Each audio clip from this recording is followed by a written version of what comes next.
nous voulons parler de la part du Seigneur et je crois que Dieu a sûrement quelque chose à nous communiquer à travers sa parole. Nous sommes dans les évangiles, nous sommes dans l'évangile de Saint Luc, au chapitre 10 et le verset 38.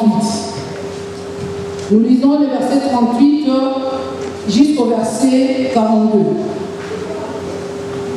Je lis la parole du Seigneur. Amen. Comme Jésus était en chemin avec ses disciples, il entra dans un village et une femme du nom de Marthe l'accueillit dans sa maison.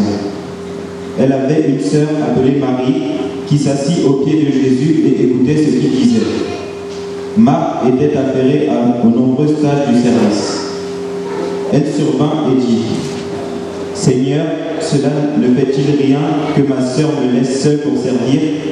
Dis-lui donc de venir m'aider. » Jésus lui répondit : « Marthe, Marthe, tu t'inquiètes et tu t'agites pour beaucoup de choses. Mais seule une est nécessaire. Marie a choisi la bonne part, elle ne lui sera pas enlevée. » Amen. Amen. Prophète, est-ce que tu peux relire le verset 42?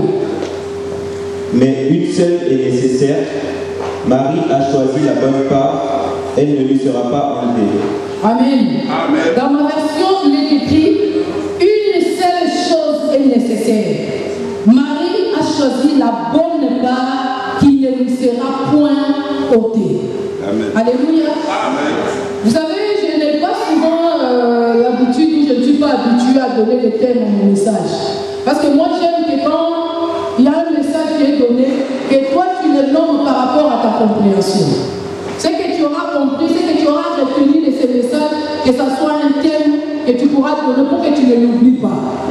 Mais si, je ne sais pas, par bonheur et par grâce ce matin, je pourrais donner un thème à ce message, je dirais une part qui ne sera jamais ôtée. Amen. Alléluia. Jésus a répondu à Marthe.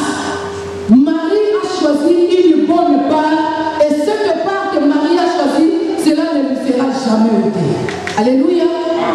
Cette histoire, Jésus est venu rendre visite à une famille. C'est Marie qui a reçu Jésus dans sa maison. Et par la suite, nous allons comprendre que dans cette histoire, Marie et Marthe, il s'agit bel et bien de sœurs de Lazare que Jésus a ramené contre les morts. On nous parle de Lazare qui était l'ami de Jésus. Comment est-ce que Lazare est devenu l'ami de Jésus alors qu'ici on nous dit que c'est Marie qui a reçu Jésus dans sa maison? Alléluia. Amen. Marie, c'est cette même Marie qui, un jour, elle a répandu ses larmes aux pieds de Jésus et les a essuyées avec ses cheveux. Elle a fracassé une bouteille de parfum de grand prix et qui a même suscité la jalousie au milieu des disciples. C'est de cette Marie dont on parle. Alléluia. C'est-à-dire quelqu'un qui a marqué l'histoire, qui a marqué le parcours de Jésus sur la terre. Et alors que Jésus allait dans sa maison pour la rendre visite, il se passe quelque chose d'exceptionnel. Plus tard, on parlera de Lazare qui est devenu son ami. Et là, on nous parle de Marthe qui choisira une part, pardon, de Marie qui choisira une part. Excusez-moi, qu'est-ce que j'ai dit? C'est Marie et finalement, c'est Marthe qui recevait Jésus. Et c'est Marie qui va choisir une part qui ne sera jamais ôtée. Alléluia. Quand Jésus est venu dans cette maison, quand je lisais cette histoire, j'ai compris, j'ai essayé de comparer ça à quelque chose qui est arrivé dans ma vie pour comprendre comment est-ce que Jésus est devenu l'ami de Lazare. Quand je grandissais, j'étais de nature trop difficile. J'étais vraiment compliqué, je ne parlais à personne, je n'avais pas d'amis, je n'avais pas de connaissances, j'étais comme ça. Et un jour, la sortie de chez moi, c'était que je partais de chez moi pour aller à l'école. Et quand je revenais de l'école, j'étais à la maison. Quand je commençais à fréquenter l'église, je partais de chez moi à l'église. Et même à l'église, j'étais solitaire, j'étais dans mon coin. Et un jour, dans le quartier, il y a un frère qui habitait le quartier, mais qui étudiait à l'internat. Donc, il n'était pas souvent dans le quartier. Il ne connaissait pas qui étaient les nouveaux, qui étaient les vieux, qui étaient les habitués du quartier. Et il m'a vu rentrer de l'école.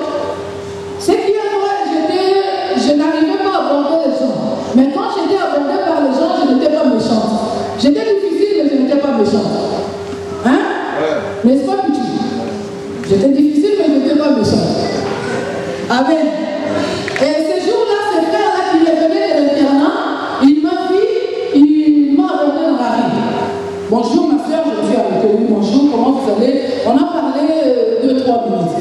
Et vous savez, au pays, c'est pas comme ici où tout le monde est enfermé dans sa maison, où les choses qui se passent dans la vie, les gens l'ignorent. Au pays, c'est les parcelles déjà, ce sont des... C'est que vous appelez ici des pavillons, hein, parce qu'il n'y a pas de immeubles, toutes les maisons sont au même niveau. Et beaucoup de parcelles ne sont pas clôturées. Ça veut dire que quand il y a quelque chose qui se passe dans la rue, c'est tout de suite les environs qui est au courant. Et les gens qui me connaissaient comme étant impossible à aborder, quand ils ont vu ces garçons-là m'aborder, et je me suis arrêtée pour discuter avec ces garçons-là, ça a suscité la curiosité de beaucoup de gens. Après, il y en a ceux qui ont eu le courage de venir dire à ces garçons, toi, tu étudies à Bandung, sûrement tu as des livres. Comment ça se fait que tu as abordé cette fille-là, tu as parlé avec elle, et on a pu même sourire. Donc, tu dois avoir des livres, tu dois nous expliquer cette histoire-là. Et moi qui n'étais pas au courant, 2 jours après, on s'est encore vu avec les gars, on a parlé, et curieusement, il s'est avéré qu'on faisait le même petit don, il faisait la pédagogie comme moi. Et il avait certaines difficultés par rapport à certaines matières, il m'a demandé si je pouvais l'aider par rapport à ça. Oui, je lui ai invité chez moi, viens chez moi, on va faire le devoir ensemble. Et tout ce qui s'est passé là dans les quartiers, c'était extraordinaire. Les gens n'arrivaient pas à comprendre comment est-ce que ces garçons-là arrivaient à parler avec moi. Et finalement, il leur a dit, mais non, ce n'est pas ce que vous croyez que je suis gentil. En tout cas, c'est ce que moi j'ai constaté. Peut-être que vous cherchez à rapprocher parce que vous avez de mauvaises intentions. Mais en tout cas, moi, c'était sans arrière-pensée. Je parlais avec lui et ça se passe bien entre nous. Et finalement, d'autres garçons ont compris que je n'étais pas aussi inaccessible que ça. Ils ont commencé à m'approcher et ils sont devenus mes amis. Et alors qu'ils venaient chez moi pour me rendre visite, moi, ça coïncidait que mon grand frère qui était là, ça a commencé à parler entre garçons. Tu vois, au stade hier, tu vois, il m'en a évité. Et ceux qui étaient censés être mes amis, ils sont finalement devenus les amis de mon grand frère. Parce que mon grand frère aussi était de même nature que moi. Il n'était pas ouvert. Il était de nature, tellement qu'il était robuste, il était costaud. Et les gens du quartier, sachant qu'on était les enfants de l'air militaire, on se disait sûrement l'esprit militaire règne dans cette famille-là, donc il ne faut pas oser. Et à travers moi, tout ce monde, tous ces groupes-là, de Pichou, de Jeff, de consorts, moi c'est Pichou, ils sont devenus les potes de mon frère. C'est comme ça que Lazare va se retrouver être l'ami de Jésus, alors qu'au préalable, quand Jésus est arrivé dans cette maison, il était venu pour Mars. Et ces jours-là, curieusement, Jésus arrive comme d'habitude pour leur rendre visite. Marthe qui voit Jésus arriver, Jésus s'assoit, Marthe il entre dans la cuisine. Et je me serais encore réservé par rapport à sa personne si on nous disait seulement qu'elle faisait la cuisine. Je me dirais quoi de plus normal? Elle voulait que Jésus mangeait. Mais ici, la Bible nous précise qu'elle s'occupait à diverses tâches domestiques. C'est-à-dire que ce n'était pas que la cuisine. Elle faisait la vaisselle, elle repassait les habits, elle faisait le bricolage, elle arrangeait l'ampoule qui n'était même pas gâtée. Donc tout ça, j'ai compris, j'ai fini par comprendre que Marthe cherchait à attirer l'attention de Jésus. Aujourd'hui à l'église, nous avons ces genres de chrétiens à l'église. Alléluia. Je ne parle pas des païens, je parle de chrétiens. Les gens qui connaissent Jésus comme le Seigneur et Sauveur dans leur vie. Parce que Marthe, c'était quelqu'un qui connaissait Jésus. Quelqu'un que Jésus pouvait se déplacer, partir de quelque part pour venir lui rendre visite. Mais Marthe, il ne savait pas bénéficier de la présence de Jésus à ses côtés. Mais la Bible nous dit, Marie, quand il a vu Jésus, il a compris que cet homme ne parle pas comme tout le monde. Que ce que peut faire cet homme dans la vie, ce n'est pas ce que tout le monde peut le faire. Alors elle arriva, elle s'asseya au pied de Jésus et l'écouta. Jésus, quand il est arrivé dans cette maison, il avait un mot à dire pour la vie de Marthe et aussi pour la vie de Marie. Mais Marthe, cela lui a échappé. Pourquoi? Parce qu'elle s'occupait à diverses tâches ménagères.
Alléluia. Nous sommes en train de conquérir un pays comme le papa venait de dire tout à l'heure. Si on avait les yeux spirituels pour voir l'œuvre que Dieu a accomplie pendant cette campagne, nous allons nous préparer à recevoir la masse que Dieu est en train d'envoyer. Et pour cela, toi, tu dois d'abord commencer par préparer ta vie. Parce que les personnes qui vont venir, ils vont suivre ce qu'ils vont trouver dans l'église. Si nous prenons des fruits mûrs, des fruits bons, des fruits en état, en bon état, et que nous les mettons au milieu des fruits pourris, ils finiront tous par pourrir. Nous sommes en train de préparer les terrains.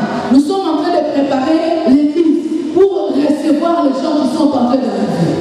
Le dimanche passé, je m'entretenais avec le groupe Baral.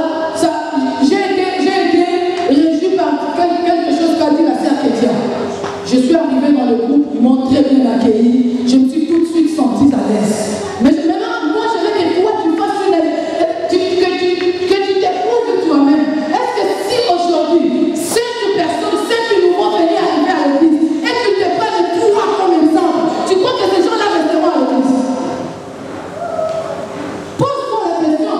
Toi-même, sans que moi je sois ton juge, parce que ce n'est pas ce que je suis venu faire. Je suis seulement venu nous préparer tous à ne pas être comme le Mars, mais à choisir une part, une bonne alors, qui ne nous sera jamais ôtée. Amen. Jésus, cela ne te gêne-t-il pas que ma sœur reste à côté de toi? Envoie-lui de venir m'aider. Parce que pour lui, il croyait que ce que lui et elle faisaient, c'était ça l'important. C'était ça ce qui était capital. C'était plus valeureux que les paroles de Dieu. C'est comme nous aujourd'hui, nous nous disons, moi je suis intellectuel quand même. J'ai étudié. J'ai pas du précisé. Je connais très bien la gestion. Mais la façon dont l'apôtre gère l'église, là ça pose problème. Dis-le. Dans la gestion, ce n'est pas comme ça que nous on a appris. Dans la gestion, il y a un partage de tâches. L'évangile de Charles, il est quand même visionnaire. Il doit laisser certaines choses pour nous qui sommes quand même ses coéquipiers. Coéquipier. Les jours où le Seigneur l'a appelé, tu étais avec lui pour être son coéquipier. Quand tu as reçu la vision du Seigneur, quand tu as reçu la mission, Christ est la lumière du monde, tu étais son secrétaire particulier pour écrire. Comme les musulmans ont écrit le message de Mohamed. Donc c'est toi qui as écrit le message que Dieu a donné à l'apôtre Mouni pour prétendre être son coéquipier. À l'église, on n'est pas coéquipier du visionnaire, on est tous enfants. Il est le seul père, il est le seul dirigeant. On est tous des enfants et on doit écouter et suivre. Amen. Ne viens pas dire à Jésus, envoie ma sœur venir m'aider. Parce que Jésus sait que ta sœur a choisi la meilleure part de ce que tu fais. Alléluia. Vous savez, les gens, surtout les gens qui ont tendance, qui ont facilité à soutenir l'œuvre du Seigneur, ils se prennent finalement pour le chef de l'église. Ah ben si c'était pas mon argent, tu crois que cette église-là serait encore là? C'est moi qui paye le loyer. Quand il y a un problème, c'est moi qui sors mon argent. Et quand je leur dis des choses, ils ne veulent pas m'écouter. Qu'est-ce que tu viens me dire? Ce que tu viens me dire, ça vient de la part du Seigneur, ce sont tes sentiments à toi. C'est parce que c'est lié à ton argent, c'est pourquoi nous devons écouter ça. Bien-aimé, Marc dit à Jésus, envoie Marie. Il ne sait même pas limiter les places à l'aimer. Donc il ordonne à Jésus. Donc il se met à la place du chef pour donner des ordres à Jésus. Mais qu'est-ce qu'il a empêché elle-même de venir dire à Marie? Marie, tu ne peux pas venir m'aider là? Mais non, il veut passer par Jésus. Donc toi Jésus, tu es chez moi, non? Tout à l'heure, je vais te donner à manger. Donc tu dépends de ma poche. Ta ration d'aujourd'hui là dépend de ma poche. Si moi je ne donne pas à manger, tu n'auras rien à faire. Alors puisque c'est moi qui te nourris, c'est moi qui va te diriger. Allez, envoie Marie de venir m'aider dans mes tâches. Alléluia. Amen. Je chante bien, pour qui elle se prend. On est tous des chanteurs. Pourquoi ça sera seulement elle? Pourquoi ça sera seulement elle? Pourquoi dans toute chose c'est seulement elle? Nous aussi on est. Pourquoi c'est seulement lui? Parce que toi qui joues la guitare mieux que tout le monde, moi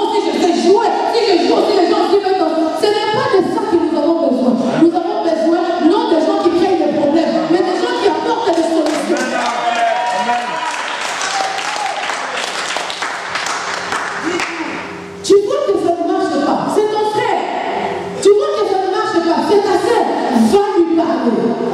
Propose-lui ce que tu crois être bon. Et ensemble, étudions ça à la lumière de la parole de Dieu. Si c'est conforme, mettons cela en pratique. Si ce n'est pas conforme, va au diable. Amen.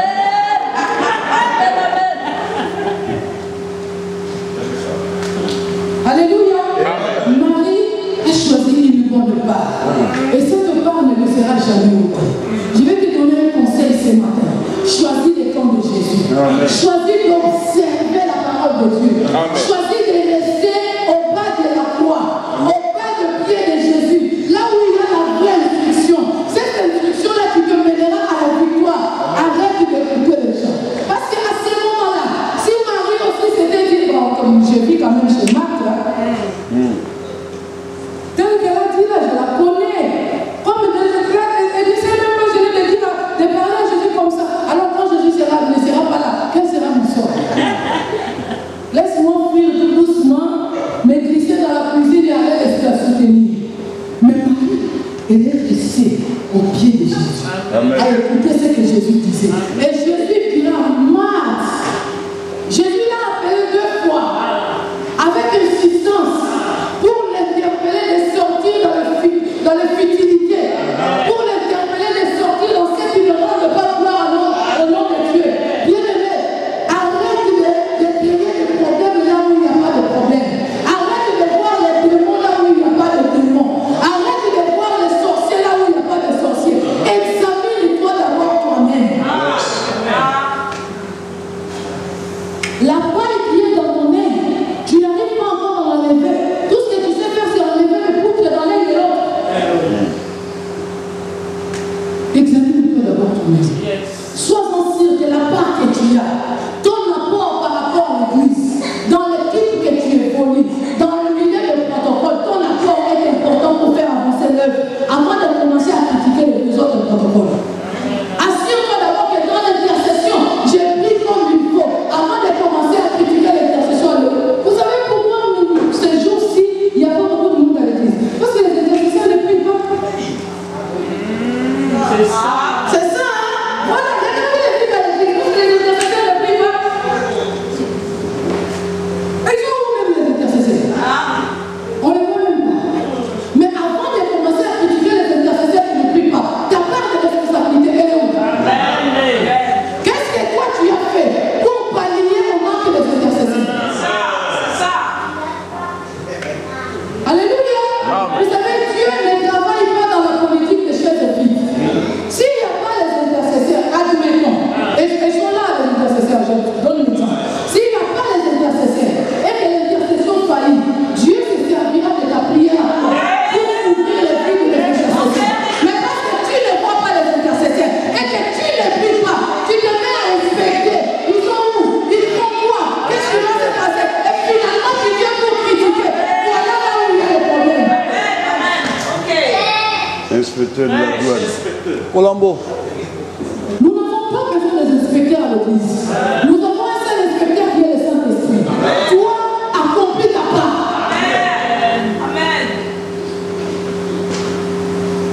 Marie a choisi une part, une bonne alors, une part d'obéissance. L'attitude de Marie, c'était l'attitude de quelqu'un qui obéit, l'attitude de quelqu'un qui est soumis. Il est resté non à une chaise à côté de Jésus. C'était sa maison. Elle pouvait aussi s'allonger au canapé. Elle allait écouter. Elle pouvait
J'ai dit, tu veux faire de l'homme de Dieu ton ami.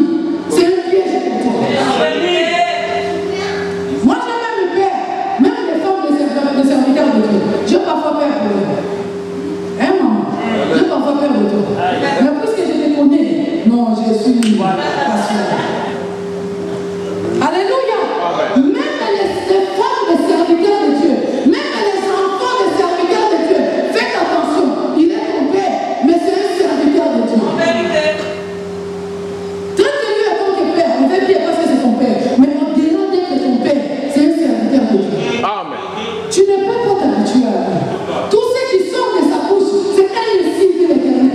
Il peut être dans la faiblesse, tout comme il peut être dans sa position de force. Tout ce qui sort de sa bouche, c'est un signe de l'Éternel. Amen. Vous n'avez pas entendu que Noé a maudit son fils après s'être ridiculisé devant ses enfants.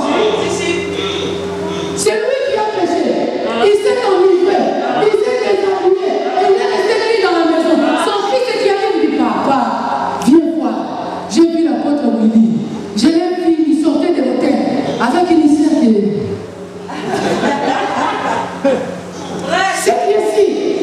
Ça peut être si que l'apôtre Willy est sorti de l'hôtel. Ça peut être si il était accompagné de cette sœur-là. Il a où ton problème? Il est où ton problème? Dans ces moments-là que toi tu lui traites des moments de faiblesse, où tu te dis qu'il a péché, il a commis la fornication. S'il disait quelque chose pendant ce temps-là, ça va t'atteindre. Amen. Ne cherche même pas à voir. Fais comme j'ai fait. Ah bon? Papa est nu. Je ne verrai pas sa nudité. Il prend les manteaux. Il met derrière son dos. Il avance avec lui jusqu'à ce qu'il a ouvert la nudité de son père. Ne cherche même pas à voir. Ne participe pas dans cet assemblement-là. Là où on critique les hommes de Dieu. Là où on parle du mal de l'église de Dieu. Ne prends même pas part. Parce que quand la malédiction tombera, tu seras aussi frappé. Et fais attention. La plupart des gens qui pensent de ce problème-là, tu ne sais pas ce que lui peut avoir comme alliance avec son Dieu. Maria m'a commis une erreur. Alors que Aaron cherchait à critiquer Dieu, Maria m'a dit, mais oui, c'est moi qui l'ai protégé quand on l'a jeté dans le Nil. J'aurais dû le laisser mourir. Aujourd'hui, c'est pas pour qui? Pour diriger tout le monde, soi-disant celui qui parle avec Dieu. Aaron a eu la grâce.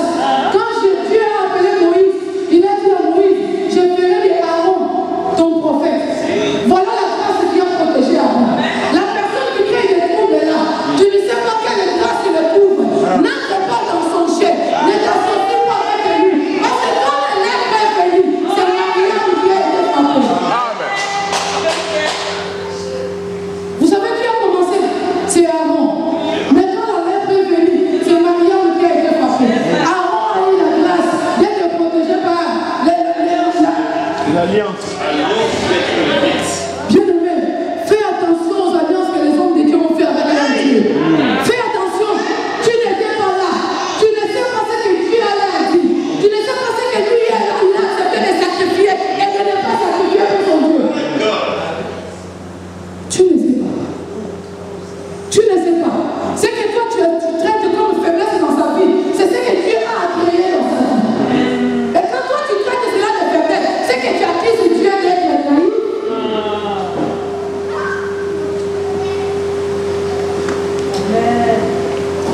Marie a choisi une bonne part. Reste à l'église pour une bonne part. Reste à l'église pour chercher à avancer.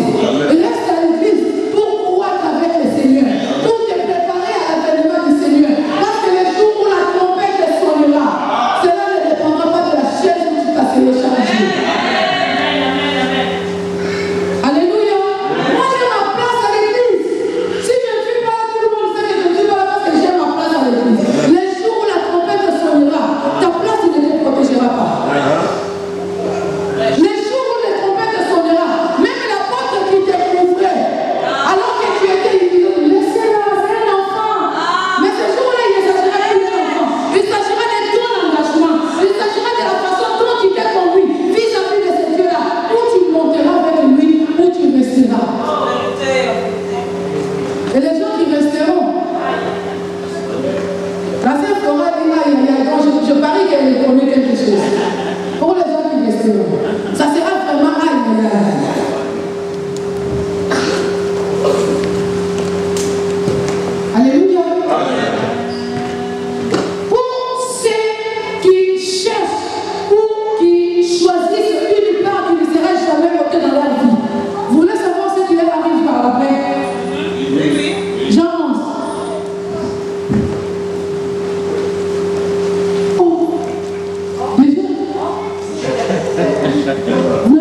Il y avait un homme Non, malade. non, non, pas au début, ça va vous prendre trop de temps, déjà on a appris.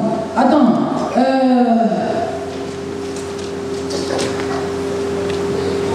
Commencez-nous au verset 20. Jean 11, verset 20. Lorsque Marthe apprit que Jésus arrivait, elle alla à sa rencontre, tandis que Marie restait assise à la maison. Marthe dit à Jésus, « Seigneur, si tu avais été ici, mon frère ne serait pas mort.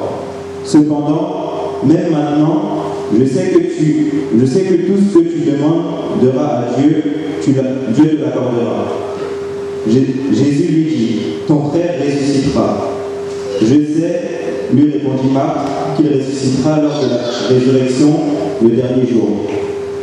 Jésus lui dit, « C'est moi qui suis la résurrection et la vie. Celui qui croit en moi vivra, même s'il meurt. Et toute personne qui vit et croit en moi ne mourra jamais. » Amen. Crois-tu cela? Elle lui dit, « Oui Seigneur, je crois que tu es le Messie, le Fils de Dieu, qui devait venir dans le monde. » Regarde son ignorance. Jésus lui parle de la résurrection, que je suis la résurrection, et lui lui répond, oui, je sais que tu es le Messie qui devait venir dans le monde. Est-ce que ça a un rapport? Pourquoi tout ça? Parce que quand Jésus parlait, au lieu de rester à écouter, lui il s'occupait à diverses tâches ménagères. Continue, prophète. Après avoir dit cela, elle alla appeler secrètement sa sœur Marie en lui disant, « Le maître est ici et te demande. » À ces mots, Marie se leva sans attendre et alla vers lui. Jésus n'était pas encore entré dans le village, mais il était à l'endroit où Marthe l'avait rencontré. Les Juifs qui étaient avec Marie dans la maison et qui la consolaient la virent se lever soudain et sortir. Ils la suivirent en disant, « Elle va au tombeau pour y pleurer. » Marie arriva à l'endroit où était Jésus. Quand elle le vit, elle tomba à ses pieds et lui dit, « Seigneur, si tu avais été ici, mon frère ne serait pas mort. » En la voyant pleurer, elle et les Juifs venus avec elle, Jésus fut profondément indigné et bouleversé. Il dit, « Où l'avez-vous mis? » Seigneur, lui répondit-on, viens et tu verras. Merci. Ici, Lazare meurt. 4 jours après, Jésus arrive. Les gens qui ont vu Jésus arriver et les gens qui connaissaient la relation que Jésus avait avec cette famille, ils ont allé dire à Marthe, le Seigneur arrive. La Bible dit, Marthe t'accourt. Elles sont toujours les premiers. Les faiseurs de troubles.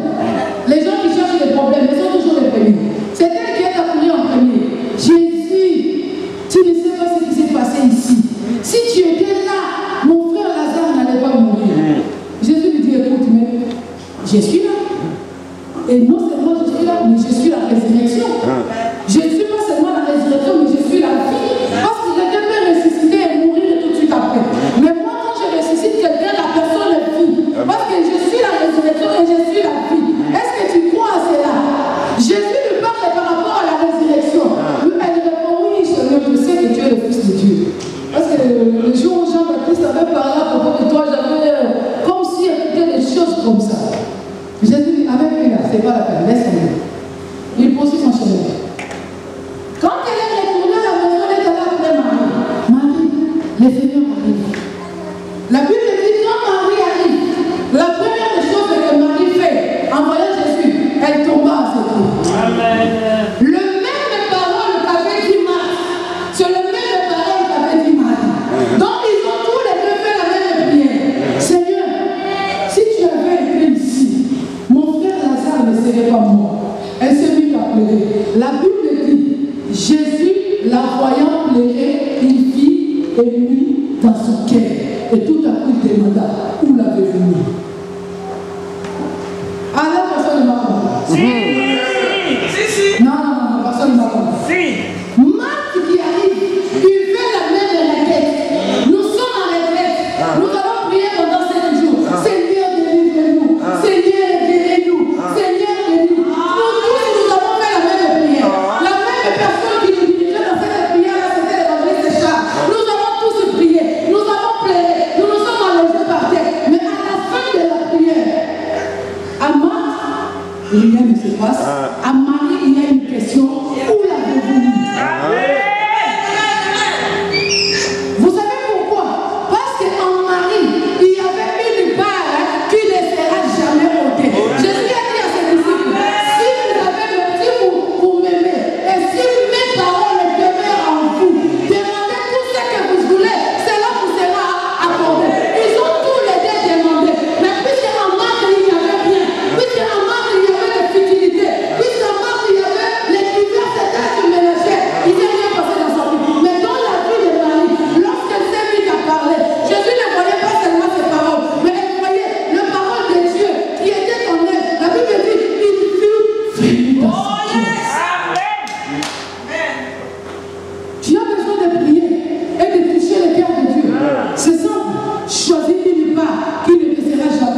Alléluia. Moi, je ne comprends pas. Je suis quand même ancienne dans cette église. Maintenant, son frère est venu une semaine après, il a commencé à modérer. Moi qui parle le même français bien qu'elle, on ne me donne même pas la parole. Dans cette église-là, il y a le favoritisme. Il suffit seulement que tu sois, si tu es comme elle là, c'est comme ça qu'ils vont te prendre. Mais si ce n'est pas le cas, nous on a le droit, on regarde. Dans l'église, oui, il y a le favoritisme. Je dis amen, il y a le favoritisme. Tu sais les critères du favoritisme à l'église, que les paroles de Dieu demeurent en toi. Si seulement elle fait le cas, donc tu es favori. Amen. Si tu es de l'autre, si tu t'associes à nous, non dans l'idée de Marc, à chercher à t'équiper de diverses tâches. Les diverses tâches de l'église, ce n'est pas ton problème. Toi, ton problème, reste à ton poste. Investis-toi du mieux que tu peux. Va faire au-delà de tes forces, de manière à ce que tu fais marche. Ce que l'autre le fait, si ça ne marche pas, son langage est la personne qui l'a engagé. Ce n'est pas ton problème. Tu ne vas que pour t'occuper de diverses tâches de l'église. Voilà pourquoi les gens qui viennent après toi, ils avancent. Toi, tu restes là à t'occuper de diverses tâches. Seigneur, si tu étais là, mon frère ne serait pas moi. Je lui essaye même de le ramener à la raison, de comprendre que puisque je suis là, change un peu ta formule de prière. Dis, Seigneur, ressuscite mon frère, parce qu'en moi j'ai le pouvoir de la résurrection. Je lui essaye de l'orienter dans le droit chemin. Mais non, puisqu'en elle il n'y avait rien. Oh oui, j'ai entendu dire. Tu ne sais pas ce qui se dit maintenant dans l'église.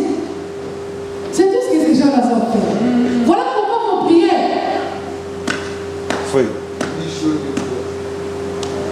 Ça ne peut résoudre rien ni dans ta vie, ni dans ta famille, ni dans l'église. Au contraire, quand tu te lèves pour parler, c'est les problèmes qui se créent. Mais le mari, quand tu lui parles, le mari, quand tu lui plais, le cœur de Jésus frémit. Yes. Il y a des gens que Jésus n'aime pas entendre pleurer. Il y a des gens que leur prière ne peut pas rester indifférent aux yeux de Dieu. Dès qu'ils se lèvent pour dire quelque chose, Dieu descend et il agit. Parce qu'en elle, il y a une part qui ne les restera jamais ôté. Ils l'ont choisi. Jésus. Marie avait choisi. Personne ne l'a imposé. Mais aujourd'hui, à l'église de Dieu, nous sommes, les dirigeants sont obligés de devenir dictateurs pour que l'être de Dieu marche. On a la répétition. Non, moi je ne serai pas là. Parce que j'ai un rendez-vous avec mon copain. Non, tu sais, moi je n'étais pas prévenu. Voilà pourquoi à la dernière minute c'est impossible. Mais pour que ça marche, si les dirigeants deviennent dictateurs, je vais tous vous voir là. Vouloir ou pas, je vais vous voir là. Là, en boudin, mais c'est moi. Mais qui ne sait pas vous donner les ordres comme ça. Mais vous ne laissez pas le choix. Vous ne laissez pas le choix à la porte. Pour qu'il s'élève et puisse bien marcher, il est obligé de se faire passer pour un dictateur. Mais comme lui aussi, il n'arrive pas à s'investir de cette autorité dictatoriale, voilà.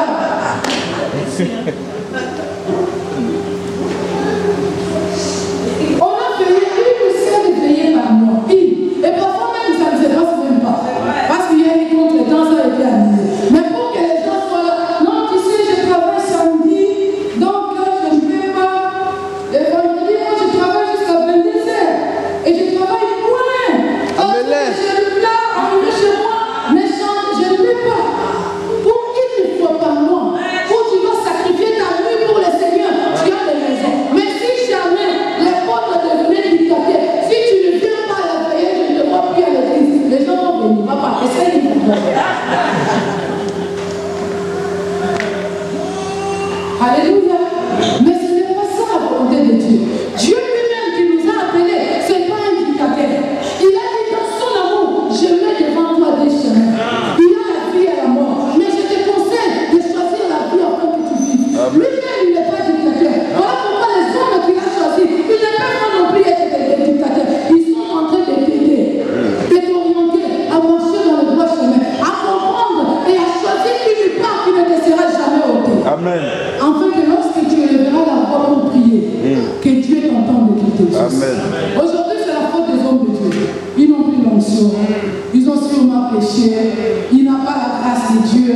Ils n'ont pas été appelés. Tout ça pourquoi? Parce que les problèmes de peuple ne se résout pas. Et si les problèmes de peuple ne se résout pas, ce n'est pas pour l'homme de Dieu. C'est parce que dans ta vie, il n'y a rien. Au lieu de t'occuper des choses du Seigneur, au lieu de choisir une part qui ne sera jamais ôtée, toi tu choisis les futilités. Voilà pourquoi tes prières, Dieu ne l'entend même pas. C'est comme Marc qui dit, avec lui là, je vais passer mon temps. Lazare ne serait pas ressuscité si Jésus s'était agarré avec lui. Parce qu'on lui dit des choses comme ça, puis il va à gauche. On te dit, viens là, il va à droite. Non, je ne peux pas venir. Bon, comme tu peux pas, qu'est-ce que tu veux qu'on fasse? Je vais venir quand même chez toi pour qu'on partage la parole de Dieu. Non, je ne vais pas le temps. Donc, donne-moi un rendez-vous. Non, j'ai un Seigneur. C'est moi si j'ai tout beaucoup de problèmes. Qu'est-ce que tu veux qu'on fasse? Pour ton propre bien, pour ton propre avancement, pour ta propre croissance, tu ne veux rien faire. Viens à la prière le mercredi, tu n'es pas là.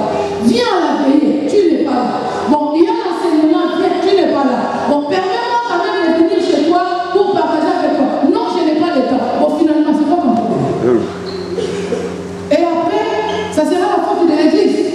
C'est l'église qui n'a pas l'amour. C'est les hommes de Dieu qui n'ont pas la puissance. C'est les hommes de Dieu qui n'ont pas l'onction. Non, choisis une bonne part. Choisis une part qui ne te sera jamais ôtée. Et alors que la conquête sera définitive, dans les gens qui vont venir, qu'ils puissent te prendre comme exemple. Parce que là, on parle de marier les morts. Si on me demande qu'est-ce que tu veux prendre pour exemple, c'est facile à choisir. Moi, je vais prendre Marie comme exemple. Je vais choisir dans ma vie une part qui ne sera jamais ôtée. Mais je recommence encore à te poser la question. Si aujourd'hui quelqu'un venait à l'église, si une nouvelle âme venait à l'église, et qu'il s'est décidé de te prendre toi comme exemple, tu crois qu'il va vraiment avancer avec le Seigneur? Amen. Ça sera quoi l'exemple que tu vas nous montrer? De venir en retard à l'église? Ça sera quoi ton exemple? D'être là quand tu fais. Moi, tu sais, moi, je n'aime pas qu'on me donne des ordres. Je fais quand je veux. Quand je ne fais pas, même si tu cries, je m'en fous. C'est ça l'exemple que tu vas donner au nouveau venu. Et on va être rempli d'une église, des gens qui ne font que ce qu'ils veulent. Ah ça, mon Dieu, non, ils ne viennent pas.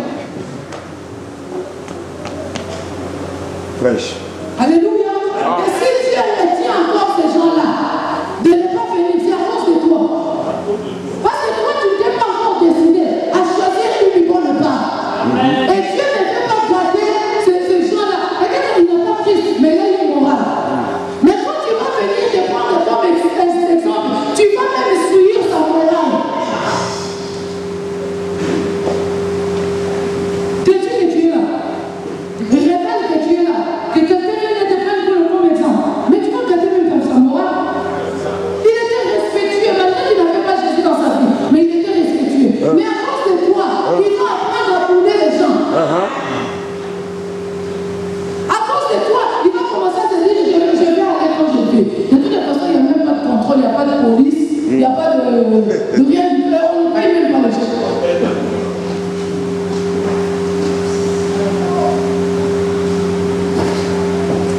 Puisque tu sais qu'on ne paye pas les gens, voilà même les jours où Jésus viendra, tu n'auras pas de récompense. Alléluia. Parce que tu sais qu'on ne paye pas les gens. C'est pourquoi tu ne fais pas d'effort de servir le Seigneur. Tu ne produis rien dans ta vie. Et bien les jours où Jésus reviendra, tu n'auras pas de récompense.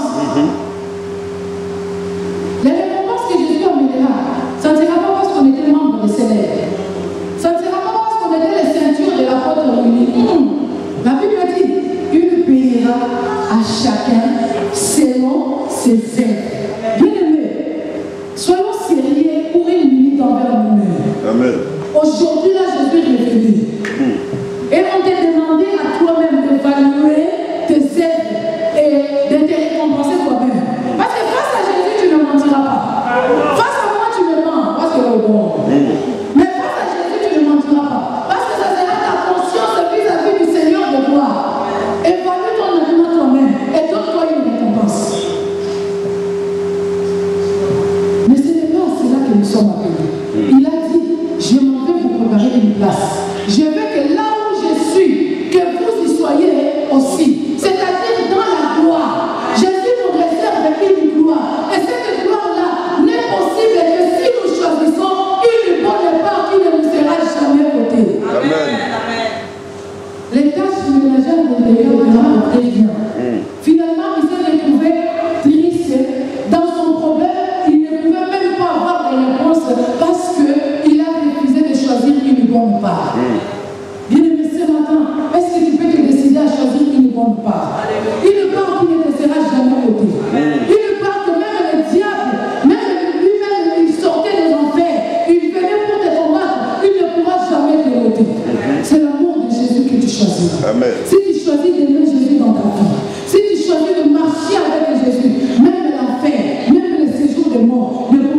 enlever ça. Même quand bien même tu mourras, mais tu vivras avec le Seigneur. Parce que même en ce jour de mort, il sera avec toi. Il n'est pas qu'il ne sera jamais avec toi. Est-ce qu'on peut les choisir ce matin? Lèvons-nous dans la présence de Dieu, nous allons prier.